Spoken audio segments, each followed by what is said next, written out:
স্বামী স্ত্রীর সম্পর্ক শুধু ভালোবাসা বা দায়িত্ব নয়, বরং এটি ইবাদতের এক পবিত্র রূপ।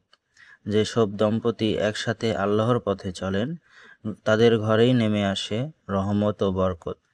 আজ জানব এমন 7টি আমল যা আমাদের সংসারকে করে তুলতে পারে জান্নাতের এক টুকরো। একসাথে নামাজ আদায়। দম্পতি যখন একসাথে নামাজ আদায় করেন, তখন শুধু ফরজই পূর্ণ হয় না, বরং বাড়ে পরস্পরের প্রতি শ্রদ্ধা আর ভালোবাসা। আল্লাহ বলেন, নামাজ সম্পর্কে মজবুত করে এবং ঘরে আনে প্রশান্তি। একে অপরের জন্য দোয়া। প্রতিদিন সকালে কিংবা রাতে একে অপরের জন্য 1 মিনিট হলেও দোয়া করা। এটি শুধু একটি আমল নয়, বরং ভালোবাসার নিঃশব্দ বহিঃপ্রকাশ। ইসলামিক শিক্ষা দেওয়া। যখন স্বামী স্ত্রী একে অপরকে কুরআনের আয়াত শেখায়, হাদিস শোনায় বা ইসলামিক কোনো উপদেশ দেয়, তখন তা হয়ে ওঠে দ্বীনের খেদমত। ঘর হয়ে ওঠে নূরে ভরপুর। একে অপরকে ক্ষমা করা।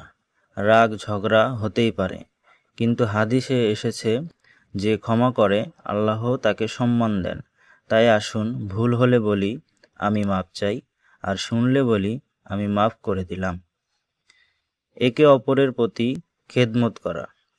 ছোট ছোট সাহায্য করা, একে অপরের হাতে পানি দেওয়া, ব্যাগ নিয়ে আসা, অথবা ক্লান্ত হলে একটু আদর করা, এগুলোও আল্লাহর কাছে সোয়াবের কাজ। ঘরে ইসলামিক পরিবেশ গড়া। যেখানে টিভি, ফোনে হারাম জিনিস নেই, পর্দা আছে, জিকির আছে, সেই ঘরেই বরকত নেমে আসে। বাচ্চারাও পায় ইসলামিক পরিবেশ। একসাথে কুরআন ও জিকির। সপ্তাহে অন্তত একদিন 10 মিনিট একসাথে কুরআন তিলাওয়াত করুন, অথবা একসাথে বসে জিকির করুন। সুবহানাল্লাহ, আলহামদুলিল্লাহ, আল্লাহু আকবার। হৃদয় শান্ত করে, সম্পর্ক মজবুত করে। সংসার তখনই শান্তিময় হয় যখন দাম্পত্য সম্পর্ক ইবাদতের রূপ নেয়। আসুন স্বামী স্ত্রী একসাথে আল্লাহর পথে চলি, যেন এই দুনিয়া ও আখিরাতে একসাথে সফল হই। ভিডিওটি ভালো লাগলে শেয়ার করুন, যেন অন্যরাও জান্নাতের পথে চলতে পারে।